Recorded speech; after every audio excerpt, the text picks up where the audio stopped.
হাসবা। আমি কাজ করলে যেখানে এখানে কাজ মানে বাইরে কাজ করলে তো সিসি ক্যামেরা এখানে ওখানে ফোন কথা পসিবল না। সে আমাকে বলে লাইনে রাখবা, আমি শুনবো।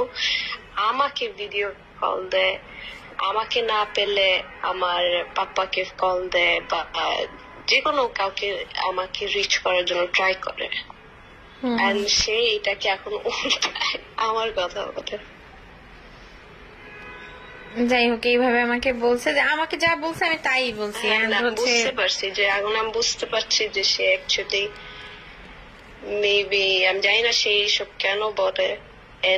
সে যদি আমাকে না করে সেখানে আমি তার পিছে মানে কেন বলবো বুঝতেছো না? তোমার মতো তো ভালো অপশন পাবে না, মানে অ্যাজ এ বউ হিসেবে পাবে না। হ্যাঁ, তো হচ্ছে ও তোমাকে না করবে কেন? ও চিন্তা করতেছে যে ভালোই হয়েছে, মানে অনেক দূরে আছে তো বউ হিসেবে থাক, সমস্যা কি? এদিকে তো আমার ভালোই দিন যাচ্ছে, আমার তো গার্লফ্রেন্ড ফ্রেন্ড দিচ্ছে। হ্যাঁ, আমার লাইফটা তো আমি নষ্ট করতে পারবো না। এটাই একটু ওর থিঙ্কিং। আমি এতটুকুই বুঝছি যে এই পাশেও ঠিক থাকুক, ওই পাশেও ঠিক থাকুক, সব পাশেই ঠিক থাকুক।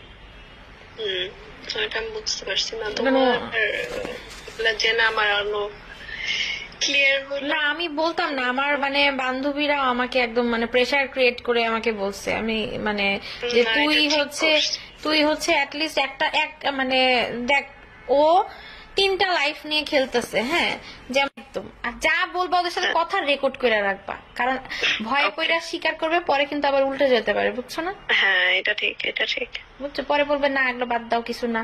আর ও তো জাস্ট ধরা খেলে জাস্ট পা ধরবে, মাপ চাবে, এটি বাঁচার জন্য, বুঝছো? কারণ ও চায় না, আমি যতদূর বুঝলাম, যে ও তোমাকে জাস্ট হ্যাং করে রাখবে। হ্যাঁ, মানে ও ছাড়ার হইলে চিকি ছাড়বে। ও চাচ্ছে যে এখানে মজাই পাচ্ছি, থাকি, এখানেও থাকি, ওখানেও থাকি, এই আর কি।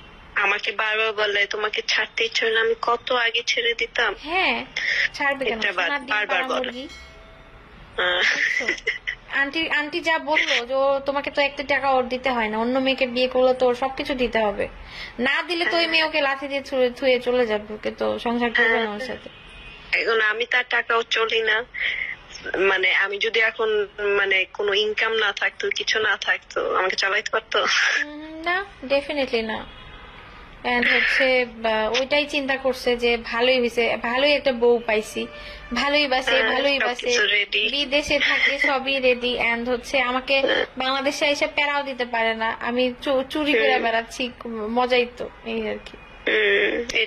আর ও যে চালাক, কোনো মেয়ে বুঝতে পারবে না। অ্যাকচুয়ালি ওই 2 বছর আগের ওই ঘটনাটা না হইলে, হ্যাঁ, আমি সুবাও বুঝতে পারতাম না যে ঘটনা কি। ওই কাহিনীর পরে ও আমার কাছে আসছে জন্যই কিন্তু এবার আমি সতর্ক হয়েছিলাম চুপচাপ, ঠিক আছে যা কি জানি বলে, এবার আমি তোর শেষ খেলাটা দেখবো, ঠিক আছে? একটারে সোজা বানাইছি না, নাসির তো সোজা হয়ে গেছে, এই জন্য বাচ্চার মারে বিয়ে করছে, তোরে আমি এমন সোজা বানাবো, ঠিক আছে? তুই বাচ্চার মাকে তোর কপালে বুড়িও জুটবে, বুঝছো? আমি ওর উপর অনেক খেপছি, জানো না তুমি, খালি মিথ্যা কথা বলে, বুঝছো? চিন্তা করো।